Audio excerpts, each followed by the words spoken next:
ائمہ اربعہ ہیں، 4 امام ہیں، چاروں برحق ہیں، اللہ ان کی قبروں پہ کروڑوں رحمتیں فرمائے۔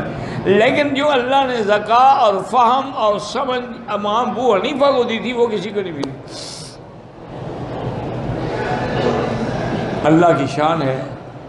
بڑا عجیب واقعہ ایک آتا ہے کتابوں میں کہ حج پہ آئے ہوئے تھے امام صاحب، اور امام شافعی اور امام سفیان ابن عیینہ اور امام اوزاعی اور یہ بڑے بڑے لوگ، یہ سب حج پہ آئے ہوئے۔ تو انہوں نے امام ابو حنیفہ کو پکڑ لیا۔ انہوں نے کہا امام صاحب اتنا بڑا امام ہو کر، اتنا بڑا مجتہد ہو کر تم یہ کیسے کہتے ہو کہ بھئی مقتدی امام کے پیچھے فاتحہ نہ پڑھے؟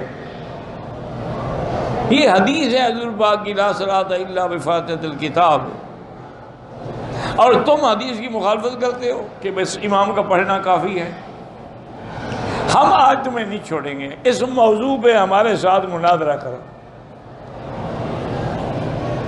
اگر تمہارے دلائل ٹھیک ہوئے تو ہم تمہاری بات مان لیں گے، ورنہ تم ہماری مان لو۔ اس وقت ضد تو نہیں ہوتی تھی نا۔ امام صاحب نے فرمایا ٹھیک ہے، میں مناظرے کے لیے تو حاضر ہوں، لیکن تم 4 آدمی ہو، میں 1 ہوں۔ پہلے تم فیصلہ کرو کہ تمہارا بڑا کون ہے جو مناظرہ کرے گا۔ 1 آدمی کرے نا، اب 4 سے میں کیسے بات کروں؟ انہوں نے کہا جی امام اوزاعی کریں گے۔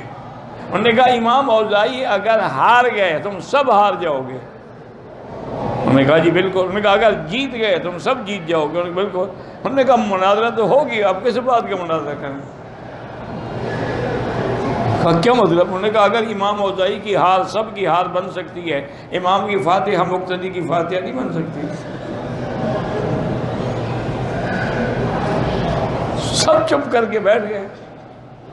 اسی لیے امام شافعی رحمۃ اللہ علیہ فرماتے تھے کہ ابو حنیفہ کو اللہ نے اتنی قوت استدلال دی ہے، یہ انہوں نے فرمایا مسجد کا یہ ستون ہے نا، اگر مثال کے طور پر کہہ دے کہ یہ سونے کا بنا ہوا ہے تو ثابت کر دے گا کہ سونے کا۔ لیکن اس وقت اختلاف ہوتے تھے دین کے علم کے لیے، جھگڑے نہیں ہوتے تھے، ایک دوسرے کے خلاف فتوے نہیں ہوتے تھے۔